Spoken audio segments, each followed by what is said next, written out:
All right, Black Tree TV, we're here where all the magic happens. We're in Emeryville, California at the Pixar campus in the Steve Jobs building next to my favorite cowboy and Buzz Lightyear. And we're here to talk about Toy Story 4. We're going to talk to the animators and the filmmakers and find out how they made this magic happen and brought it to you on screen.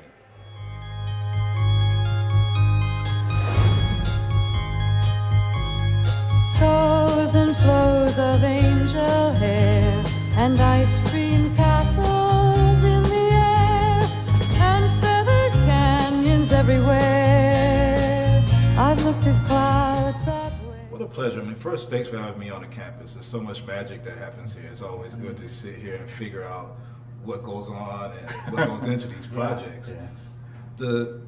This franchise has lived on, for a lot of years now. It's an old franchise now. So how much does technology change the story, if at all, as it goes along? Oh wow!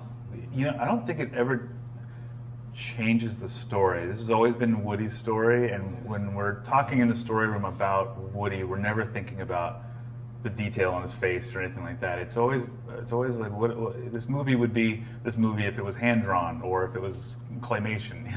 So we think of it just as a story first, and then we can see how the technology kind of supports that.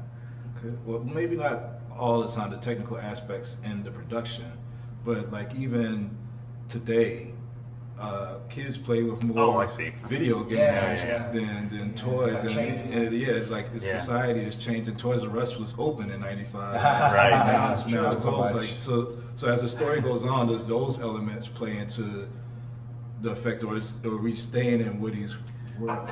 We've thought a little bit about that because we have kids, and our kids play with iPads and so forth, and kids certainly are different today than they were in '95, but yet I don't know. I think there's still a in a weird way. I think that's helping us on this film now. Like there's a little bit of a delta between just a little bit of nostalgia in it, and I don't know. I feel like there's a return. It's like there's a warmth to it. People want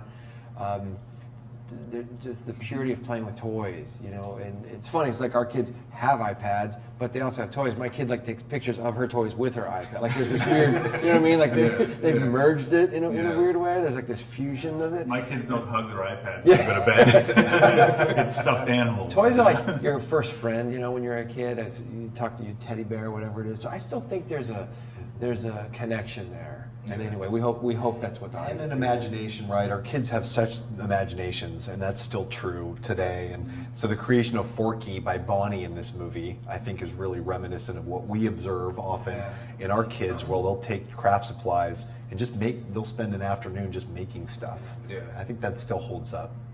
How does the voice change? Because this is an international movie, and we have Key and Peele playing these characters here. They're so fitting in that character. When you go and you have a different voice actor that's in Italy or wherever, how does that casting and how do y'all make that fit to where it's perfect for these different worlds, also these different countries? Well, we just work with Key and Peele, but I think it's Disney. You know more about that. They kind of cast towards the Key and Peele of Italy or of France. Like they look for the same kind of spirit. They do an amazing job. Yeah, they go. I've seen it in Germany, for example, and Disney Character Voices International. They do just that. They work with us and tell us, why'd you cast him? What's the character like, and who is it? So they'll go out and they'll find that version, and it's always pretty impressive, that they can get it pretty close. I don't know the specific names in any of the territories off the top of my head, but we're always pretty impressed. And we just stick to, we make the domestic one, and it plays in England and so forth, work the way we want it, that we sort of trust the process, that it's kind of echoed throughout the world. We've got some folks here that work on the internationalization of some shots where they'll translate, where they'll build in signs. If you need to read the sign to understand the story, they'll build it in whatever that language is. So we do have people on the Pixar campus that focus on that. But in terms of the voice casting, that's often done in those territories. Okay. You guys have been known for these shorts that are attached to the projects also. Is there going to be a short attached to Toy Story 4? There is not going to be a short attached to Toy Story 4. We love shorts. And we're still making shorts at the studio. We've got the Spark shorts that we're now making, some of which are on YouTube, and we're making some for Disney Plus. You know, what it takes to make a short is a pretty massive effort with a lot of people involved. And our primary business is really making these feature films. And so the truth is, we've got these films lined up, and it didn't allow enough people to be freed up to make a short for this one, because so many people are focused on the features. But shorts are still a part of this place, and we're going to keep making them. Right.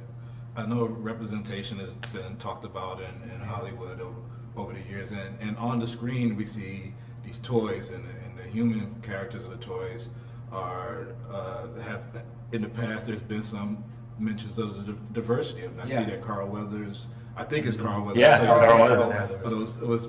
But was this part of just the growth of this franchise and being able to add these other elements and representations as it goes along? Yeah, I think just, we've grown as a studio. The makeups of the story room's a little bit different than it was in '95. Our animation department, all the artists are bringing a little bit more of themselves, and we're proud of that. And it's something that it's a little bit of a 1-2 punch if it's just sort of organically starting to happen, and it's something we're a lot more aware of, some blind spots and things that we're trying to do. Well, at the end of the day, we want the film to represent the world, what the world feels like, and it's a toy's point of view.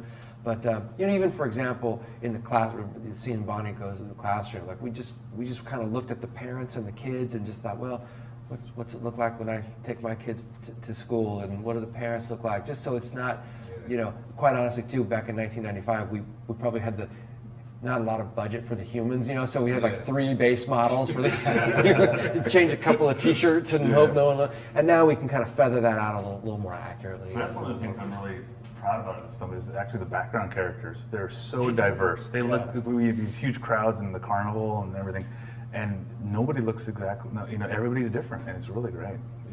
Well, I love the project. My kids love the Toy Story project. So cool. I'll keep on doing them, even if kids stop playing with toys. I think Maybe we'll have that not happen. Thank you for your time. Oh man, thank you. It's really Thank nice you. talking to you. Thank you. Yeah, Thank you so good much. talking with you.